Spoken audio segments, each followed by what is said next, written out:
15 August 1947 દેશભરમાં આઝાદીનો જશ્ન હતો. તિરંગો લહેરાઈ રહ્યો હતો. લોકો ગુલામીની બેડીઓમાંથી મુક્ત થયાનો ઉત્સવ મનાવી રહ્યા હતા. પરંતુ ગુજરાતના જૂનાગઢમાં સ્થિતિ કંઈક અલગ હતી. કારણ કે જે દિવસે ભારત આઝાદ થયું એ જ દિવસે જૂનાગઢના નવાબે પાકિસ્તાન સાથે જોડાવાની જાહેરાત કરી. આ નિર્ણયથી જૂનાગઢની પ્રજામાં ભારે અસંતોષ ફેલાયો, વિરોધ શરૂ થયો. ત્યારબાદ શરૂ થયો એક એવો સંઘર્ષ કે જેનો અંત 9 નવેમ્બર 1947ના રોજ આવ્યો. આજે સ્વતંત્રતા દિવસ નિમિત્તે જાણીએ 15 ઓગસ્ટે જૂનાગઢ આઝાદ કેમ ન થયું અને 9 નવેમ્બરે ભારતનો હિસ્સો કેવી રીતે બન્યો. 1947માં બ્રિટિશ શાસનનો અંત નજીક હતો.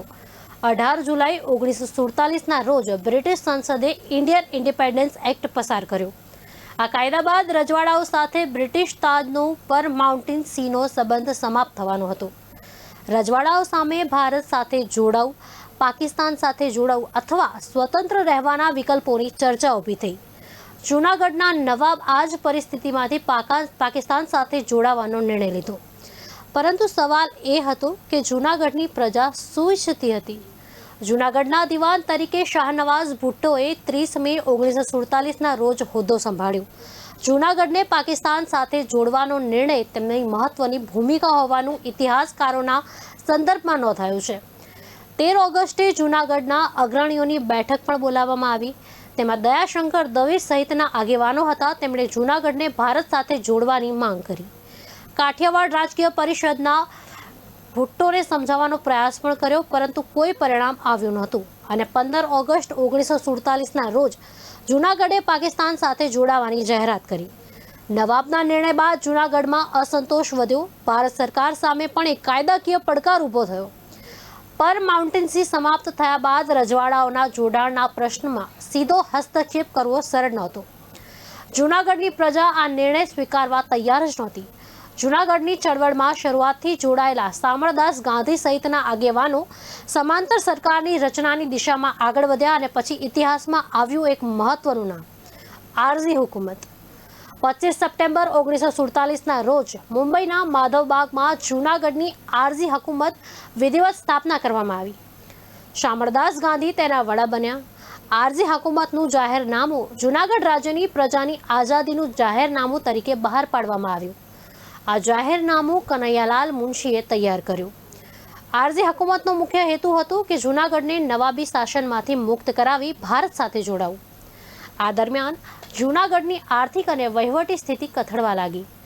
નવાબ અને રાજ પરિવાર જૂનાગઢ છોડીને ગયા.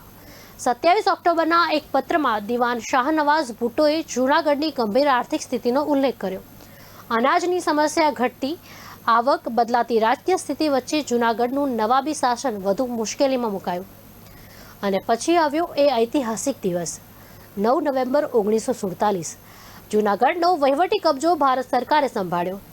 આ સાથે જૂનાગઢના નવાબી શાસનનો અંત આવ્યો અને જૂનાગઢ ભારતના વહીવટી તંત્રનો હિસ્સો બન્યો. એટલે જ જૂનાગઢના ઇતિહાસમાં 9 નવેમ્બરનું મહત્વ વિશેષ છે. પરંતુ જૂનાગઢના ભવિષ્ય પર પ્રજાની મહોર પણ જરૂરી હતી. 20 ફેબ્રુઆરી 1948ના રોજ જૂનાગઢમાં લોકમત યોજાયું.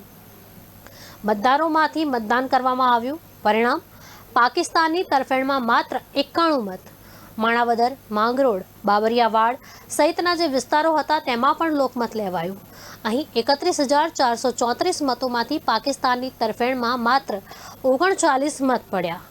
આ પરિણામે જૂનાગઢની પ્રજાની પસંદગીનો સ્પષ્ટ સંકેત આપ્યો. જૂનાગઢની કહાની માત્ર ભારત પાકિસ્તાનના રાજકીય ઇતિહાસ પૂરતી સીમિત નહોતી. ગિરનારની ગોદમાં પીર દાતારથી લઈ દત્તાત્રેયની ટ્રેક સુધી અનેક ધર્મ, સંપ્રદાય સ્થાનકો આવેલા છે. હિન્દુ અને મુસ્લિમ સહિત અનેક સમુદાયની આસ્થા જોડાયેલી છે. ગિરનાર સદીઓથી કોમી એકતા અને સહઅસ્તિત્વનું ઉદાહરણ રહ્યો છે. એટલે જ જૂનાગઢનો ઇતિહાસ એક તરફ રાજકીય સંઘર્ષની કહાની છે, તો બીજી તરફ વિવિધ સંસ્કૃતિ અને આસ્થાના સહઅસ્તિત્વની પણ કહાની છે. 15 ઓગસ્ટ 1947ના રોજ ભારત આઝાદ થયું. પરંતુ જૂનાગઢ માટે આઝાદીની કહાની ત્યાં જ પૂરી થઈ નહોતી. નવાબનો પાકિસ્તાન સાથે જોડાણનો નિર્ણય, પ્રજાનો વિરોધ, આરઝી હુકુમતની રચના, નવાબી શાસનની બદલાતી સ્થિતિ અને અંતે 9 નવેમ્બર 1947ના રોજ ભારત સરકાર દ્વારા જૂનાગઢનો વહીવટી કબજો, ત્યારબાદ 1948નું લોકમત, આ સમગ્ર ઘટનાક્રમ જૂનાગઢના ઇતિહાસનું એક મહત્વપૂર્ણ પ્રકરણ માનવામાં આવે છે. દેશ માટે 15 ઓગસ્ટ આઝાદીનો દિવસ હતો, પણ જૂનાગઢ માટે 9 નવેમ્બર એક ઐતિહાસિક વળાંક હતો. જૂનાગઢની આઝાદની કહાની.